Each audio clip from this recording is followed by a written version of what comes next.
Hello and welcome to this next session on data structures and algorithms. We will continue our discussion on shortest path algorithms. Today we will introduce you to an algorithm that finds shortest path between all pairs of vertices in a graph. So far the Bellman-Ford and the Dijkstra algorithms that we discussed are based upon a single source vertex. What if you want to find the shortest path between every pair of points? So given a directed graph for each edge v1 v2 in E, you have an associated weight. The problem is to find the shortest path from v1 to v2. We make an interesting observation here before we discuss the exact solution. The observation is that if d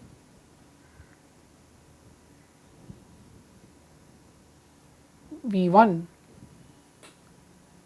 vk is shortest path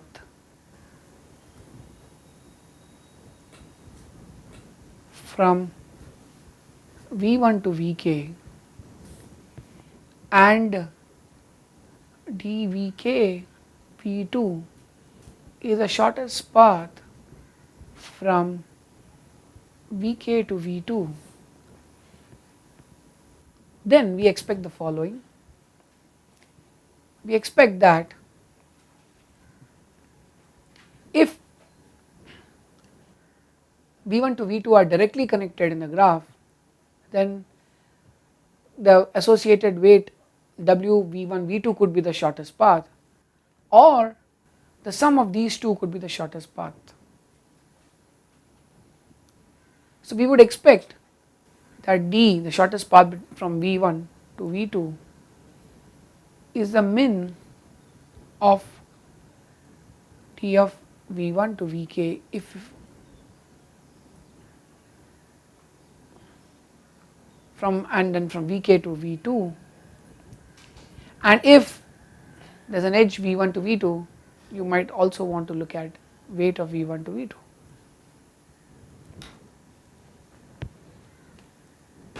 However, who will give you this shortest path from v1 to vk at the outset?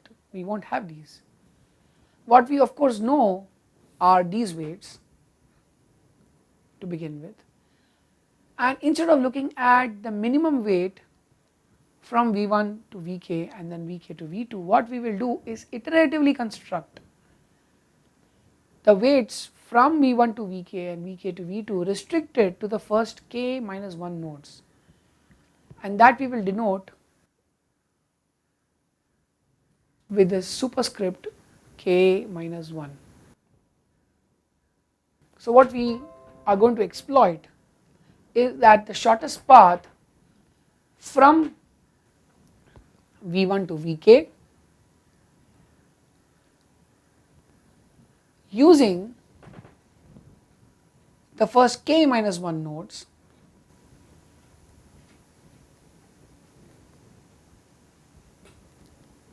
using the nodes 1, or more precisely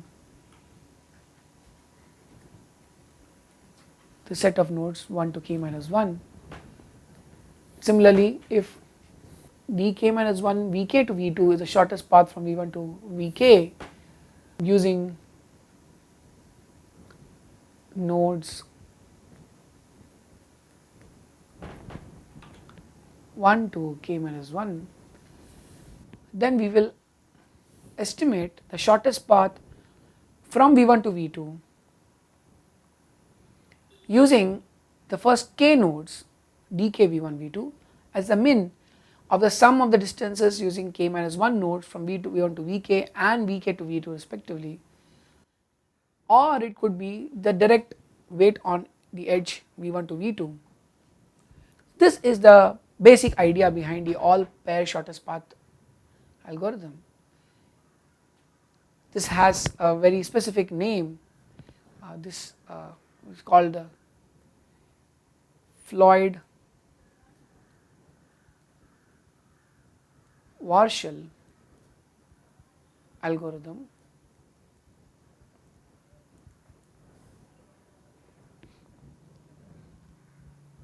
in fact this is the first instance of a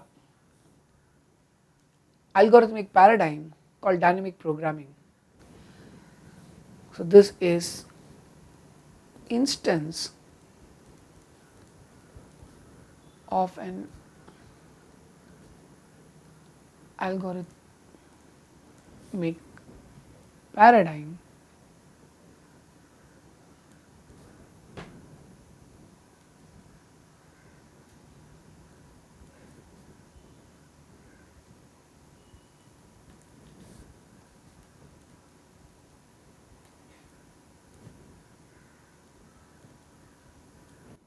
What is dynamic programming here? Well, we are actually solving larger problems in terms of smaller problems. So we keep track of distances using up to k minus 1 nodes and use that to keep track of distances up to k nodes, and this goes on. A substructure gives you solution to the superstructure. So let us set up the notation before we give you the complete algorithm. So given this weighted graph, we are going to represent the weight of each edge in an adjacency matrix representation. So W is the adjacency matrix representation. So W between I and J is the weight of nodes of the edge V I to Vj. It is set to 0 if I equal to j. If ij is an edge, then W Vi Vj is nothing but the actual edge weight, and it is set to infinity if there is no direct edge between I and j. Now the distance matrix that we talked about is initialized to W, and what is D0? D0 is nothing but the shortest path matrix for all pairs with path through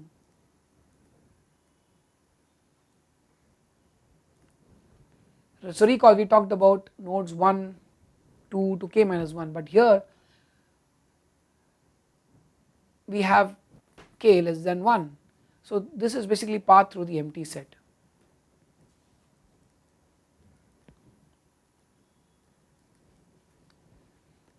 We will also do bookkeeping using a predecessor matrix. So this is bookkeeping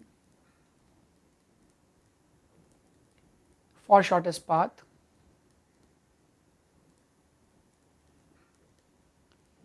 What this does is, if ij is indeed an edge, then the predecessor for j is I.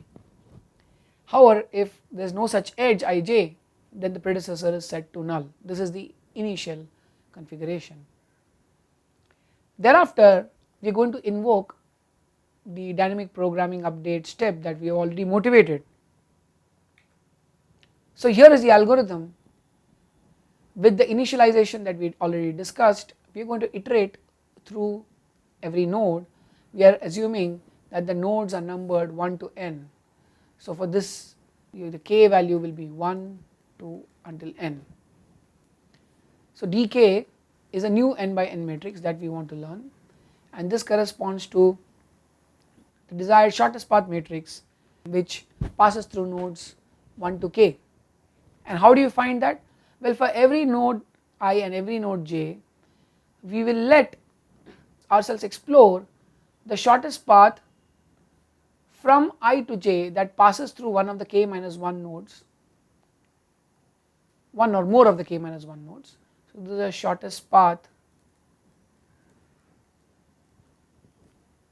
from Vi to Vj through one or more of 1, 2, k minus 1 nodes. These are indices, so you might want to specifically write them down as V, the nodes numbered V1 to Vk minus 1. The other possibility, however, is that there is a shortest path which includes k, and therefore we compare this shortest path through V1 to Vk minus 1 with the new shortest path, and this is the shortest path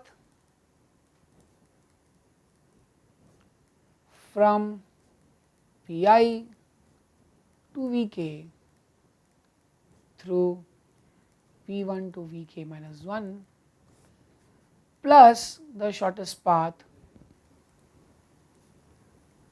from Vk to Vj. This is again passing through one of these nodes, one or more of these nodes. What are we saying? We are saying that the shortest path from Vi to Vj either passes through Vk or does not pass through Vk but the nodes V1 to Vk minus 1. There is no point in repeating Vk more than once, because if that happens you would have a cycle, and in fact we will see that a cycle with negative weights is undesirable, will lead to infinite shortest path costs or weights, and that is something we will actually discover at the end of the algorithm. So for the time being we are talking about the desirable case where Vk does not repeat. What is the complexity of the algorithm? Where you want to iterate over k, which varies from 1 to n, which is nothing but more than once, because if that happens you would have a cycle, and in fact we will see that a cycle with negative weights is undesirable, will lead to infinite shortest path costs or weights, and that is something we will actually discover at the end of the algorithm. So for the time being we are talking about the desirable case where Vk does not repeat. What is the complexity of the algorithm? Where you want to iterate over k, which varies from 1 to n, which is nothing but the number of vertices, and you are going to do that thrice. So it is basically V into V into V. So each of this is order V. So this is basically an order V cube algorithm. Let us see this algorithm in action. So this is the graph with k equals 0, where d0 is just set to w, and what is w? If there is a direct edge you have the corresponding weight, else you set the weight to infinity. The weight the shortest path from a node to itself is 0, has weight 0. What next? So we could assume that A corresponds to k equals 1, B corresponds to k equals 2, C is k equals 3, and D is k equals 4. So we start with k equals 1, and to remind you, k equals 1 corresponds to the node or vertex A, and we will start with Vi equals B. We are certainly not interested in the row corresponding to A, because we are looking at paths going through A. So we look at B. Now we scan the row corresponding to A, that is this row, this is the column under consideration, and we scan the row corresponding to Vi,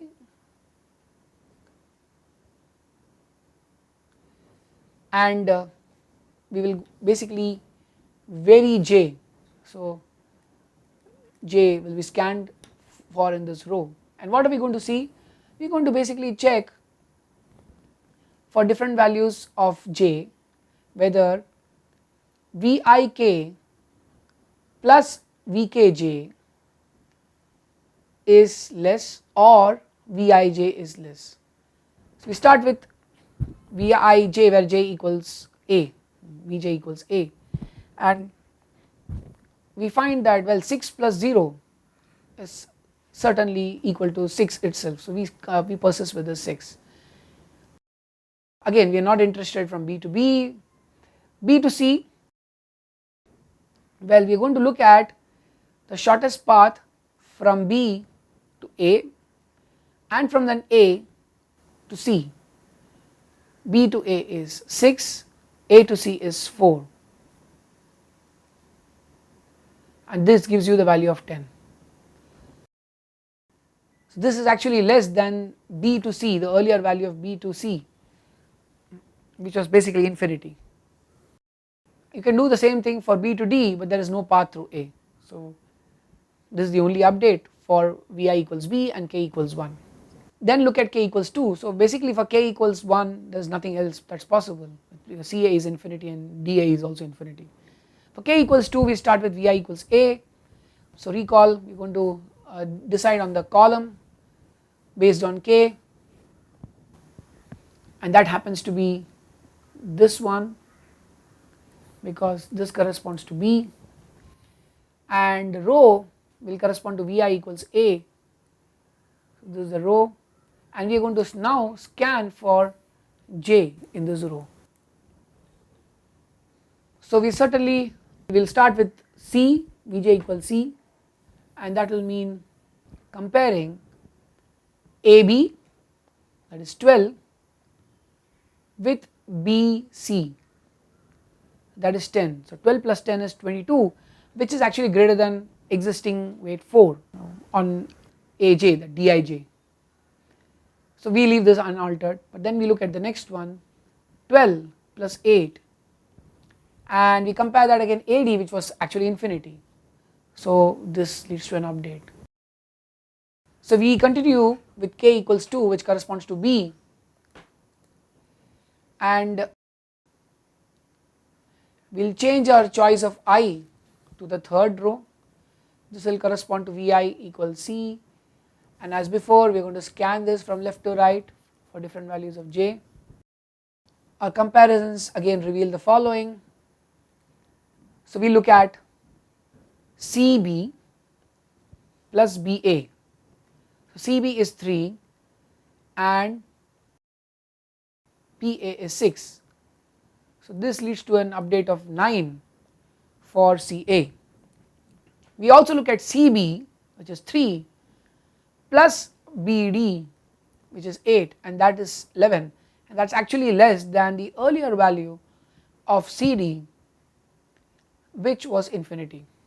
So this gives you 2 updates for Vi equals C. Continuing with K equals 2,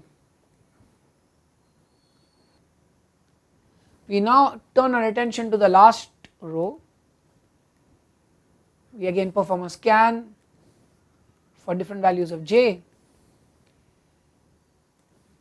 and we compare DB with BA. DB is 10, BA is 6, and compare with the earlier value of DA. The earlier value of DA was infinity, and the 16 is certainly less than infinity. There is an update. There is actually nothing to do for the last two, because the weights are always anyways going to be smaller than what we would get using any possible update relaxation. So this was for K equals 2. For K equals 3, which is the choice of C, and now I have shown one example.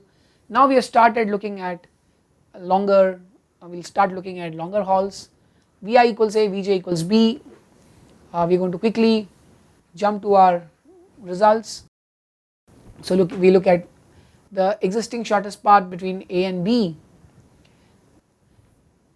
which was 12, and then we look at the shortest path from A to C, which is 4, the shortest path from C to B, which is 3, and find that well 7, 4 plus 3 is certainly less than 12, so we will update. So you go on to the end. We have just changed the value of J, Vj equals D, and you compare A, C, 4 plus C D, which is 11, and contrast us with the earlier value of AD. AD was 20, so 4 plus 11 is less than 20, thus you update 15. So this is, as far as the illustration goes, how do you show the correctness of this algorithm? So one can show the correctness of this algorithm using the following loop invariant. We can show that the following loop invariant is initialized, maintained, and holds at termination, which is what we started off with, that dk minus 1 vi comma vj is shortest path from vi to vj using exactly one or more of 1 to k minus 1. Thank you.